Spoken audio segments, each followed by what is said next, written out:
লাশ যখন খাটের মধ্যে কবরস্থানের দিকে নেয়, কসম আল্লাহর নবী সাল্লাল্লাহু আলাইহি সাল্লাম বলেন, নাফরমান পাপীর লাশ যখন কেউ কাঁধে তুলে খাটের মধ্যে করে কবরস্থানের দিকে রওনা দেয়, আল্লাহর কসম নবী বলছে সে চিৎকার দেয় আর বলে, ইয়া ওয়াইলাহা আইনা তাযহাবুন, হায় আমার মন্দ কপাল, তোমরা আমারে কই নিয়ে যাচ্ছ, কেন ওইদিকে নিয়ে যাচ্ছ?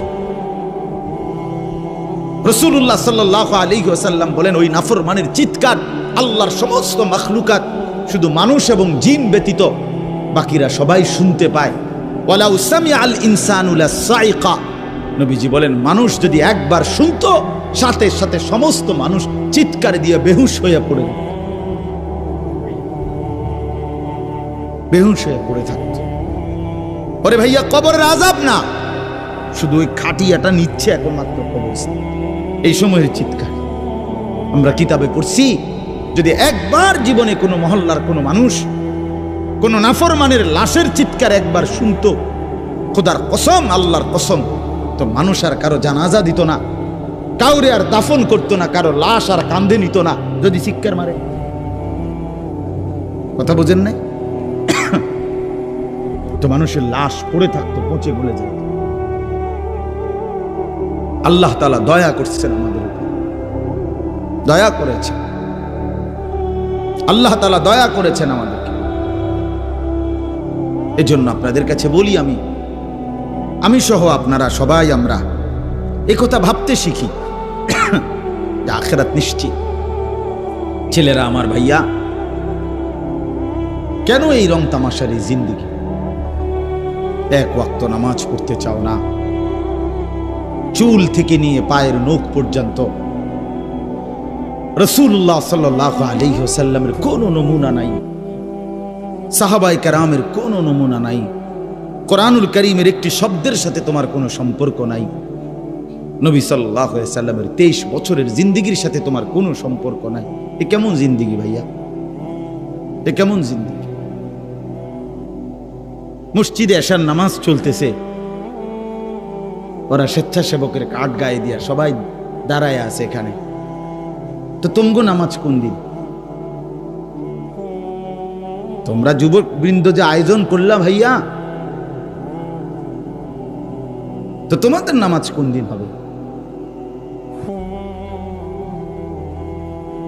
একটি সেজদার সামনে আমার মতো 100 মৌলবী, 1 কোটি মৌলবীর কি অর্থ আছে?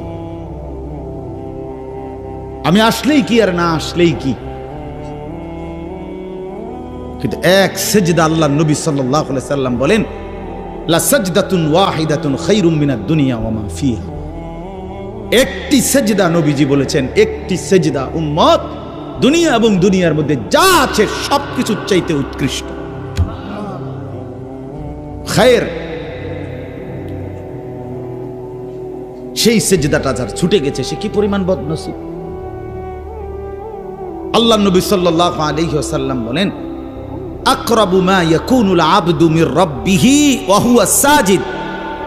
নবীজি বলেন, বান্দা আল্লাহ তাআলার সবচেয়ে ঘনিষ্ঠ হয়, আল্লাহর কাছে যায় বান্দা সবচেয়ে বেশি যখন সে সেজদা করে। কি করে ভাইয়া? বলেন না, সেজদা করে। সেজদা করলে বান্দা আল্লাহর সবচেয়ে প্রিয় হয়।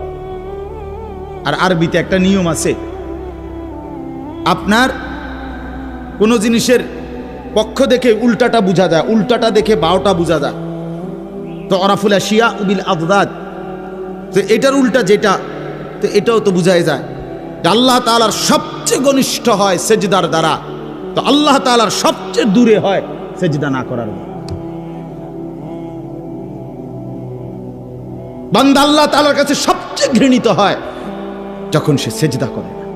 এই জন্য একটি সেজদা, একটি মাত্র সেজদা যার দ্বারা 1 রাকাত হয় না, 1 রাকাত নামাজ হওয়ার জন্য 2টা সেজদা লাগে, একটি সেজদা না করার কারণে কিতাবের কোন বর্ণনা আছে, ইমাম কুরতুবী বলছেন 80,000 বছর ইবলিস আল্লাহর বন্দেগী করছে, তা 80,000 বছর ইবাদতের পরে গিয়েও একদিন একবার আল্লাহ তাআলার একটা হুকুম সেজদা, একটা সেজদা করে নাই, তো আল্লাহ তাআলা অনন্তকালের জন্য তাকে মরদুদ মালউন, শয়তান ইবলিস তারে রাজিম, অভিশপ্ত বানায় দিছে, অভিশপ্ত বানায় দিছে।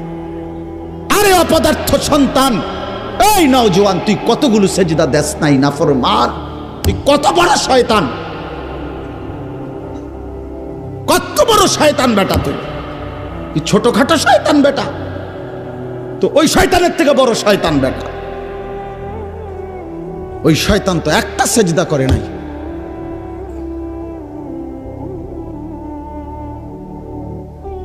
তুমি শয়তান কয়টা সেজদা করো না? কতদিন হয় ফজরের নামাজ পড়ো না? কতদিন হয় বলো? এখন ছেলেরা দাঁড়ায় দাঁড়ায় বলো ফজরের জামাত কয়টায়? কতদিন হয় মসজিদে ফজরের নামাজের জামাত পড়ছো? হ্যাঁ, রাসূলুল্লাহ সাল্লাল্লাহু আলাইহি ওয়াসাল্লামের স্পষ্ট হাদিস, ফজরের নামাজ মুমিনের নামাজ। ফজর যে পড়ে না, নবীজির স্পষ্ট সিদ্ধান্ত, সেটা মুনাফিক, পাক্কা মুনাফিক, যে ফজর পড়ে। রাসূল বলছে যে ফজর পড়েন এটা খবিস, খবিসান নফস, খবিস। নবীজি বলছে যে ফজর পড়ে না এটা কাসলান, অলস, অপদার্থ। নবীজি বলছে যে ফজর পড়ে না তার দুই কানে শয়তান মুত্তা দেয়। বালা শাইতান ফি উদুনাইহি, আল্লাহ রাসূল বলছেন সাল্লাল্লাহু আলাইহি ওয়াসাল্লাম, যে ফজরের নামাজ পড়ে না তার দুই কানে শয়তান কি করে দেয়? প্রস্রাব করে, পেশাব করে দেয়। খবিস, এটা খবিস, নিকৃষ্ট খবিস।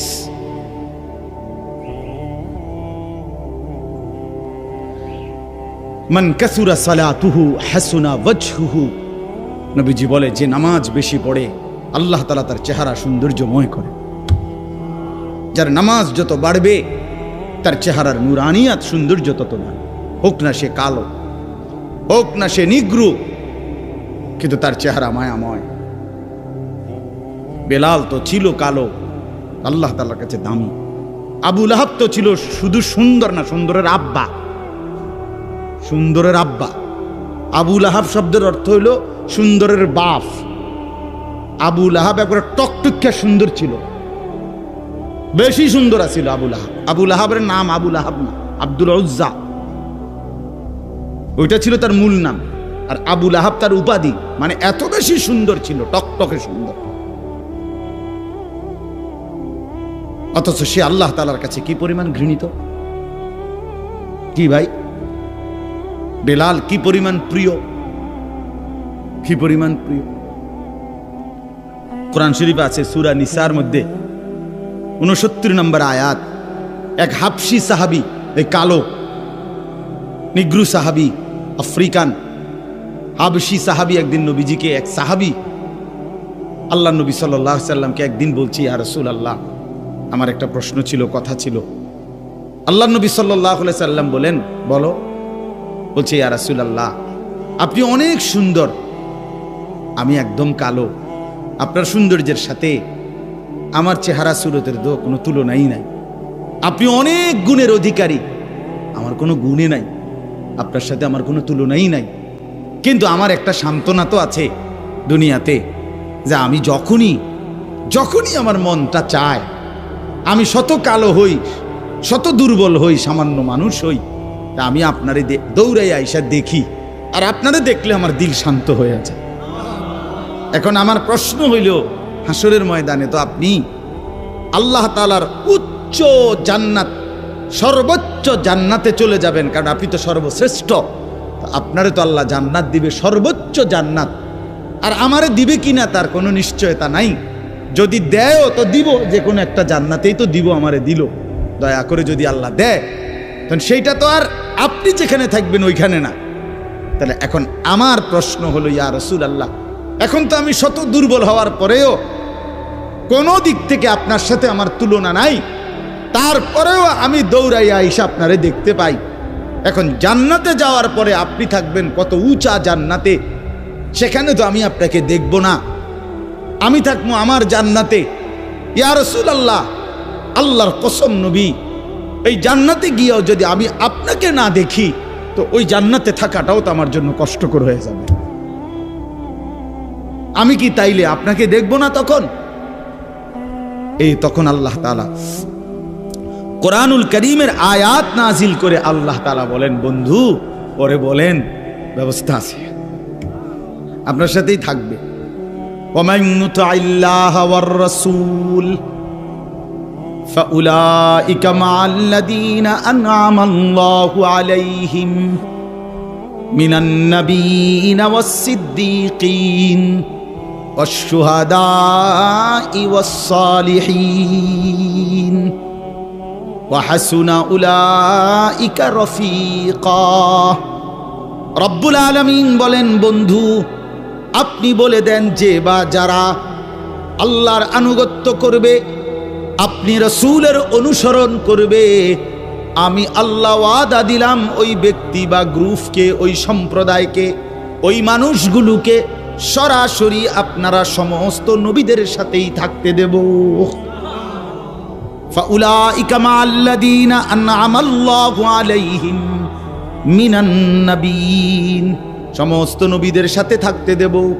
2 নম্বরে নবীদের পরে যারা শ্রেষ্ঠ উম্মত তারা হলো সিদ্দিক, তাদের সাথে থাকতে দেব।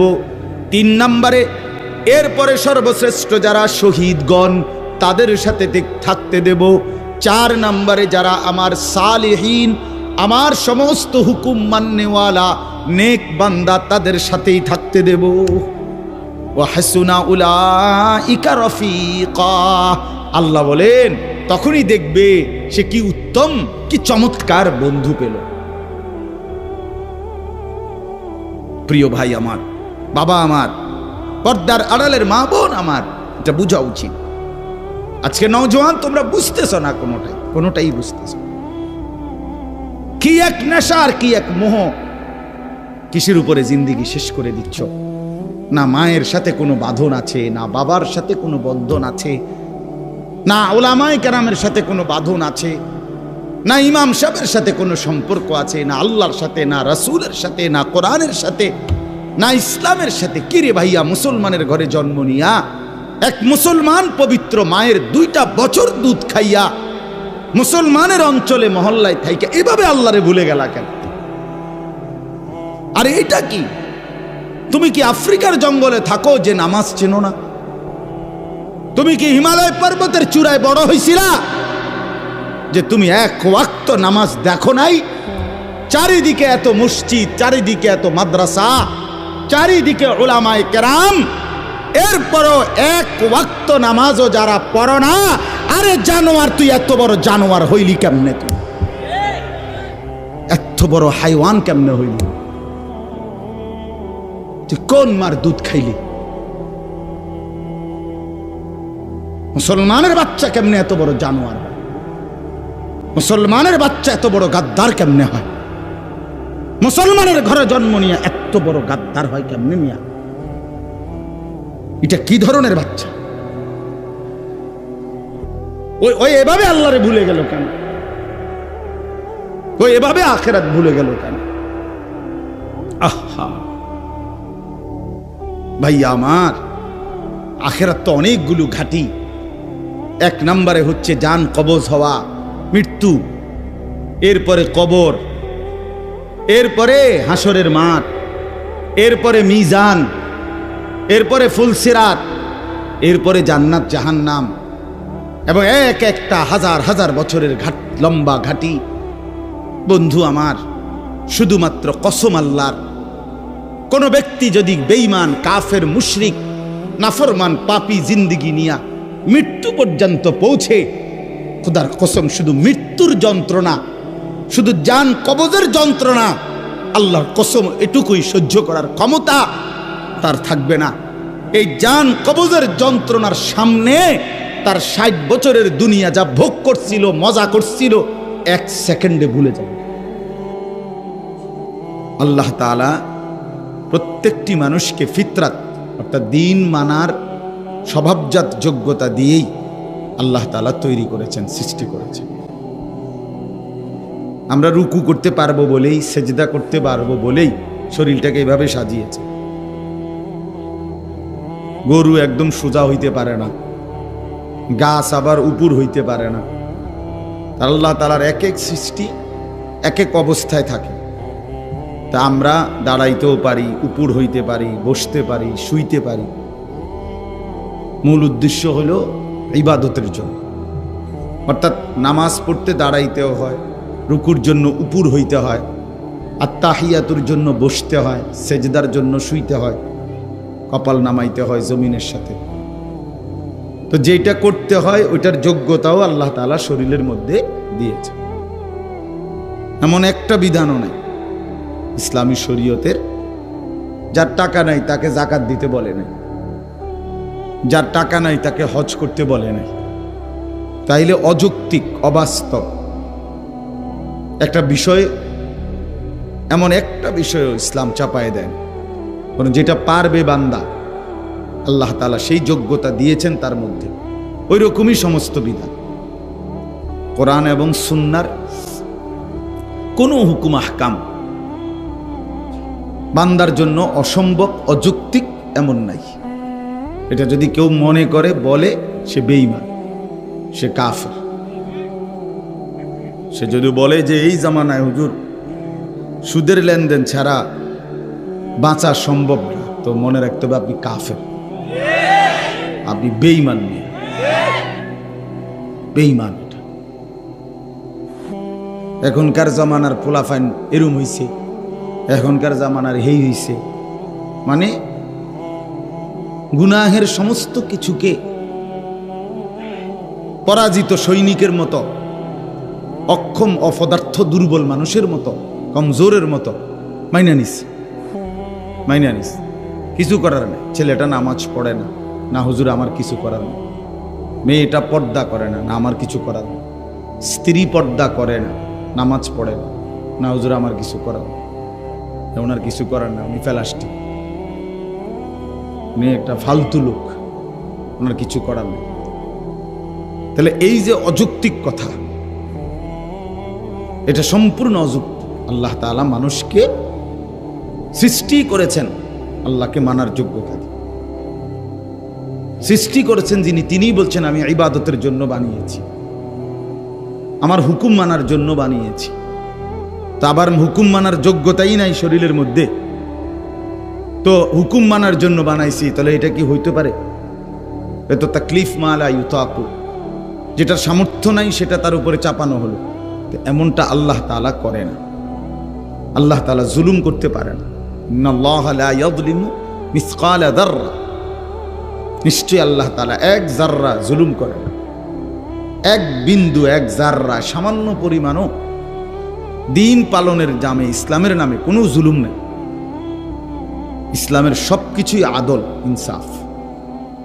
ইন্নাল্লাহা ইয়া'মুরু বিল আদল, আল্লাহ তাআলা বলছেন, আল্লাহ তাআলা আদেশ করছেন তোমাদের জন্য প্রথম যেটা, সেটা হলো আদল, ইনসাফ, ন্যায়পরায়ণতা, সমতা। ইসলামে কোনো বাড়াবাড়ি, অতিরঞ্জিত, জুলুম, অসম্ভব, অযৌক্তিক, অপ্রাসঙ্গিক, অবাস্তব কিচ্ছু নেই, কিচ্ছু নেই। কোরআনুল কারীমের মধ্যে আছে ইউরিদুল্লাহু বিকুমুল ইউসরা ওয়ালা ইউরিদু বিকুমুল উসরা। আল্লাহ তাআলা বলেন, আল্লাহ চান তোমাদের জন্য সহজ করতে, আল্লাহ তাআলা মোটেই চান না তোমাদের উপরে কঠিন করতে। কোরআন শরীফের আয়াত। রাসূলুল্লাহ সাল্লাল্লাহু আলাইহি ওয়াসাল্লাম বলেছে আদ-দীনু ইউসরুন, দিন সহজ, একদম সহজ। মেয়ের বিয়েও সহজই ছিল, ছেলের বিয়েও সহজ ছিল। আমরাই সমাজের লোক দেখানো বিভিন্ন প্রথা, বদরুসুম, সামাজিক বিভিন্ন কুসংস্কার একটা একটা করে বিবাহ শাদীর মধ্যে ঢুকাইতে ঢুকাইতে এটারে 10 লাখ টাকায় নিয়ে গেছে। এটা 50,000 টাকার খরচও ছিল না, এটারে আপনি নিয়ে গেছেন 10 লাখ টাকা। এটার এত বেশি পরিমাণ আনুষ্ঠানিকতা এটার মধ্যে যোগ দিছে, শেষ পর্যন্ত যার যেটা ভাল লাগে সে এখন তাই করছে। মুসলমানের একটি বিয়ের মধ্যে আপনি সব খুঁজে পাবেন, কিন্তু মুসলমানের চিহ্ন কোনটা সেটা খুঁজে পাবেন। নাচ গান, বেপর্দা, বেশরা, ফুর্তি, ছেলেরা অবাধে মেয়েদের সামনে, মহিলাদের সামনে ঘুরতেছে, মহিলারা অবাধে পুরুষের সামনে ঘুরতেছে, একসাথে বেড়াবেড়ি, একই প্যান্ডেলের মধ্যে বইয়া ভাত খাইতেছে, একই হাইয়েস্ট গাড়ির মধ্যে কইরা 12-14 জন বেড়া, পুরুষ মহিলা যাইতে আসছে বিয়ে। বাহ, কোথায় দিন, কোথায় শরীয়ত, কোথায় আখেরাত? কিচ্ছুর খবর নেই। জিন্দিগি মানেই তো হলো ভাতের থালা, জীবন মানেই তো খানা, জীবন মানেই তো রূপ যৌবন উপভোগ করা, খালাস। সেজন্য বললাম, আল্লাহ নবী সাল্লাল্লাহু আলাইহি ওয়াসাল্লাম বলেন, প্রতিটি মানব সন্তান আল্লাহকে মানার, ইসলামকে মানার যোগ্যতা নিয়েই ভূমিষ্ঠ। ফাআবাওয়াহু ইউহাব্বিদানিহি আও ইউনাসসিরানিহি আও ইউমাজ্জিসানিহি। অতঃপর নবী সাল্লাল্লাহু আলাইহি ওয়াসাল্লাম বলেন, অতঃপর ওই সন্তানের মা বাবা, পরিষ্কার হাদিস, মা বাবা সন্তানটিকে, বাচ্চাটাকে ইহুদি বানিয়ে দেয়, খ্রিস্টান বানিয়ে দেয়, অথবা অগ্নিপূজক বেঈমান বানিয়ে। 7 বছরের বাচ্চা, 6 বছরের বাচ্চা ঘরের মধ্যে বসে রঙিন টেলিভিশন দেখে রাত দিন, নাচ গান, কার্টুন, গেমস। তো এই তত বড় টেলিভিশন, এটা কি এই বাচ্চাটাই কান্ধে করে আনছে? ঠিক না? কথা বলেন না কেন? এই বাচ্চাটাই তো ঘরে আনছে। এটা কে আনছে? অভিভাবক। ঘরওয়ালা কি? অভিভাবক। তাহলে ওই জালেমে তো বাচ্চাটাকে নষ্ট করে দেয়। নিজের মুখে বিড়ি, কথায় কথায় গালি দেয়। এই বেটায় ছেলেটারে ফুত মানুষ কি মানুষ হইতো? বেটা তোর মতো মানুষ হইতো? বিড়ি খাবেন না, কথায় কথায় গাইলেন না, বলে কি বললেন আপনি? এটা আপনি সন্তানকে দেখাইলেন কি? মুখে বললেন কি? মহিলা নিজেই পুকুরের পাড়ে খোলামেলা গোসল করে। এই মহিলা তার মেয়েকে কিভাবে দিন শিখাবে, মানুষ করবে কিভাবে? মহিলা নিজেই বেপর্দা চলে। এই মহিলা তার মেয়েকে কিভাবে ভদ্র বানাবে, আখলাক শিখাবে কিভাবে, যার নিজের মধ্যে কোনো আখলাক নাই, যার নিজের মধ্যে কোনো দিন নাই? এই জন্য বললাম, এতটা পিচ্ছি বাচ্চা আপনি দেখেন তো, এই বাচ্চার হাতে মোবাইল দিয়ে দিছে, নিশ্চয়ই তার কোনো অভিভাবক দিছে। এটা বাচ্চা মানুষ, ও বাচ্চা মানুষ তো কান্দে। কান্দলে কি? কান্দলে কি মানুষ মরে যায়? কথা বলেন না কেন? কান্দলে মরে যায় মানুষ। তো কান্দলে কি হয়েছে? সমস্যা কি? কানতে কানতে ঘুমাই যাব, কানতে কানতে থাইমে যাব। কতক্ষণ কান্দবে? 18 ঘন্টা, 24 ঘন্টা কাঁদবে সে, তার শরীরে বল পড়ে যাবে না? কতক্ষণ কাঁদবে?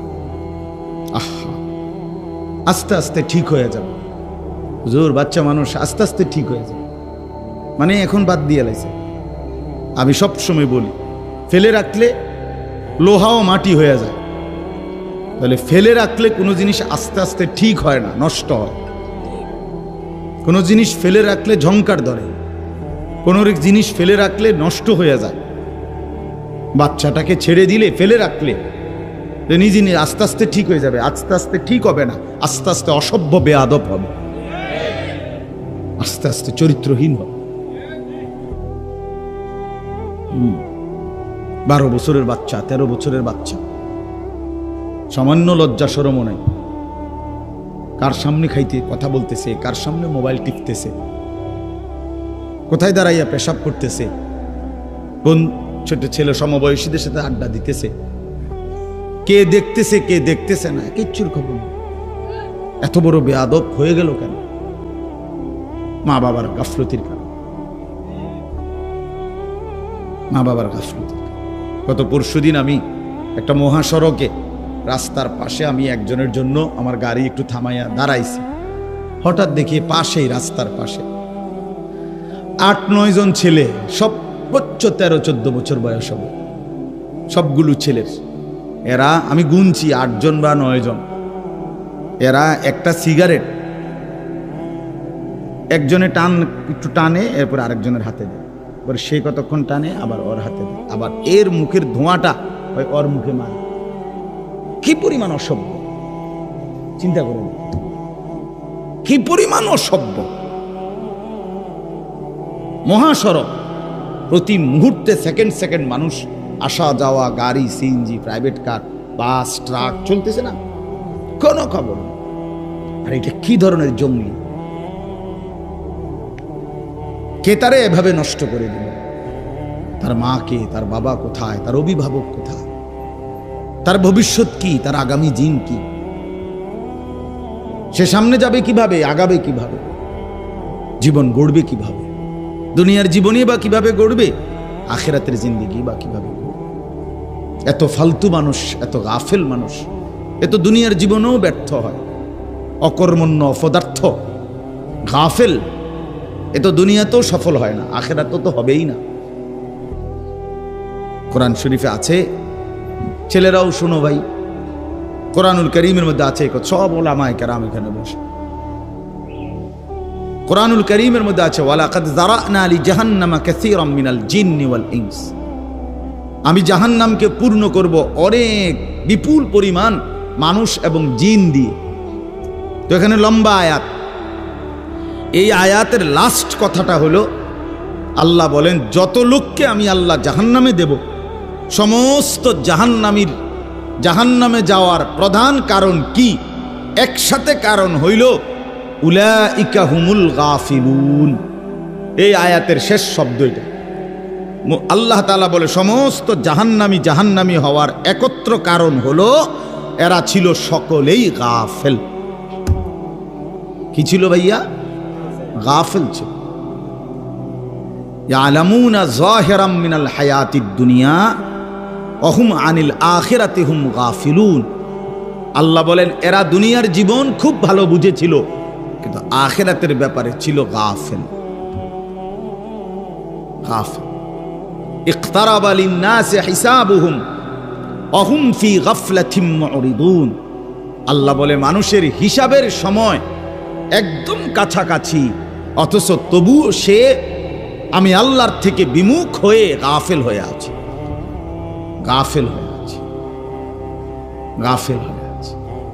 আখিরাত একদম সামনে, আখিরাত একদম। কোরআনুল কারীমের মধ্যে আছে, আল্লাহ তাআলা বলেন ইন্নাহুম ইয়ারাউনাহু বাঈদা ওয়া নারাহু করিবা। আল্লাহ বলে কাফের, বেঈমান, নাফরমান, পাপী, অবাধ্য, জালেম, সে জাহান্নামকে মনে করে অনেক দূরে, আমি তো আল্লাহ দেখি একদম কাছে, আমি তো দেখি কাছে বান্দা, তুমি তো মনে করছো অনেক লম্বা, অনেক দূর। তুমি মনে করছো 60 বছর হায়াত, আরো কিছুদিন ফুর্তি করি। তুমি মনে করছো 40 বছর হায়াত, আরো কিছুদিন ফুর্তি করি। আল্লাহ তাআলা বলেন তুমি কবরের এক রাত পেরেশানির মনে হবে 1000 কোটি বছর।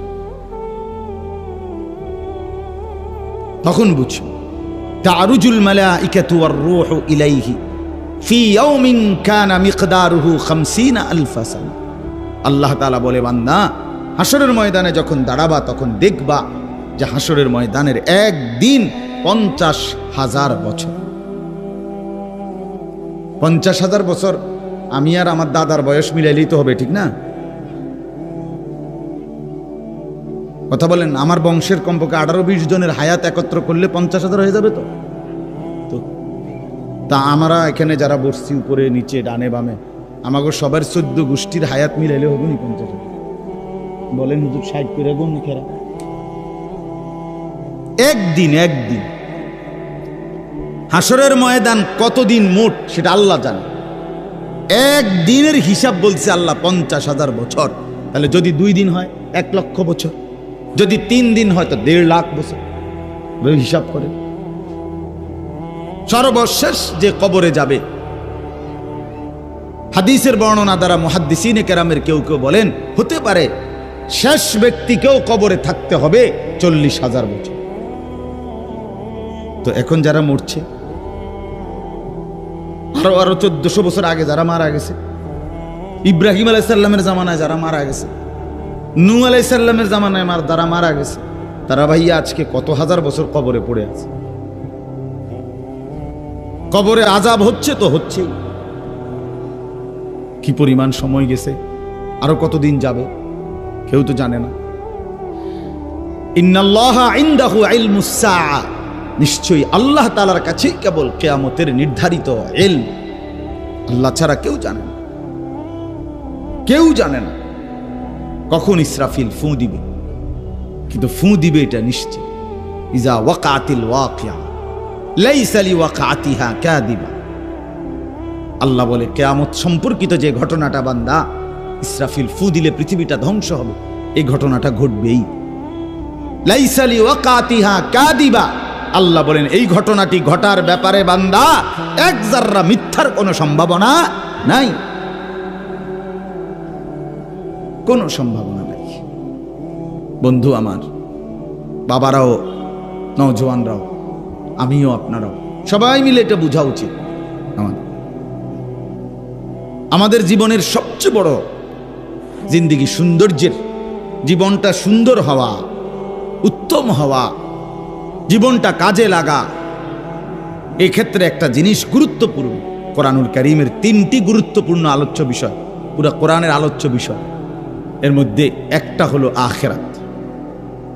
3 জিনিস কোরআনে আলোচনা, এক হলো তাওহীদ, 2 হলো রিসালাত, 3 হলো আখিরাত। এক হলো লা ইলাহা ইল্লাল্লাহ, এইটা আল্লাহ পাকের পরিচয়, আল্লাহ ছাড়া আর কেউ নাই। আল্লাহ তাআলার জাত ও সিফাতের বহু রকমের পরিচয় আল্লাহ তাআলা কোরআনুল কারীমের মধ্যে তুলে ধরছে। আর হলো রিসালাত, মুহাম্মাদুর রাসূলুল্লাহ সাল্লাল্লাহু আলাইহি ওয়াসাল্লাম, নবীজি সাল্লাল্লাহু আলাইহি ওয়াসাল্লামের মাধ্যমে তার জিন্দেগি, তার দ্বারা বর্ণিত হুকুম, আহকাম, আমল, ইবাদত, বন্দিগি, এই সব কিছু বুঝে নেওয়া, বুঝাই দিছেন। আর হলো আল্লাহ তাআলা বলছেন আমার প্রতি বিশ্বাস, আমার রাসূলের প্রতি অনুসরণ, আমার হুকুম মানার, এই সবটার মূল কারণ আখিরাত। আখিরাত যদি শুধুই দুনিয়া হইতো তো তুমি মানো বা না মানো, খাইয়া পইরা, পেশাব পায়খানা কইরা, তা খাইয়া দাইয়া মইরা চিত্তিয়া শেষ, খালাস। তাইলে আর আল্লাহ আখিরাত পরকাল এত কিছুর কথা ছিল না। কিন্তু আল্লাহ তাআলা বলেন কসম বান্দা এই কথা বিশ্বাস করো যে আমি রব্বুল আলামিনের কাছে ফিরতে হবে। মৃত্যু মানে শেষ নয়, মৃত্যু মানে হারিয়ে যাওয়া নয়, মৃত্যু মানে সমাপ্তি না, মৃত্যু মানে নতুন অধ্যায়ের শুরু। এজন্য আমরা মৃত্যুকে কিতাবের ভাষায় ইন্তেকাল বলে। ইন্তেকাল শব্দের একটা আরবি শব্দ, অর্থ হল স্থানান্তর, শেষ হয়ে যাওয়া না। হ্যাঁ, এভাবে তিনি তার 70 বছরের বর্ণাঢ্য রাজনৈতিক জীবনের ইতি টানলেন, সমাপ্তি ঘটালেন। বাবা, বক্তব্য মারিয়া দিল আর কি। 70 বছরের বর্ণাঢ্য জিন্দেগি, অসংখ্য অনিয়ম, দুর্নীতি, ছিটারি, বাটপারি, ওজনে কম দেওয়া, হাজারো রকমের জুলুম, এই সব কিছু করে উনি মৃত্যুবরণ করলেন। সমাপ্তি, শেষ, আর কিছু নাই, এরপরে আর কিছু নাই। উনি খাইয়া পইরা উত্তালাইছে, শেষ। এ তো বেঈমানের কথা। এ কার কথা? ইন হিয়া ইল্লা হায়াতুনা দুনিয়া নামুতু ওয়া নাহইয়া ওয়া মা ইউহলিকুনা ইল্লা দাহর। আল্লাহ বলে সমস্ত কাফেরের কথা হলো জীবন কেবল দুনিয়াটাই, এখানেই কেউ মরে কেউ বাঁচে, এটাই জিন্দেগি। এখানে কেউ বাইচা থাকলো, কেউ মরে গেল, যা হইল ভালো মন্দ, লাভ লোকসান, হাসি আনন্দ ফুর্তি, এটা শুধুই দুনিয়া, শুধুই দুনিয়া। আল্লাহ বলেন সরাসরি কোরআনে এটা কাফেরের কথা, বেঈমানের কথা, বেঈমানের কথা। এজন্য ছেলেরা আমার, তোমরা যারা বুঝে ফেলছো জীবন মানে নারী, ছবি, নাচ, গান, উলঙ্গ দৃশ্য, মোবাইল, সিনেমা, নাটক, মদ, জুয়া, ফেন্সিডিল, বাবা, ইয়াবা, বন্ধুদের আড্ডা, তো তুমি বেঈমানের বুঝ বুঝছো, ইমানদারের বুঝ বুঝো নাই। তুমি মুসলমানের ঘরে জন্ম নিয়ে তুমি প্রকৃত বুঝ পাও নাই, তুমি বঞ্চিত, তুমি মাহরুম, তুমি দুর্ভাগা, তুমি বদনসিব, তুমি মন্দ কপাল।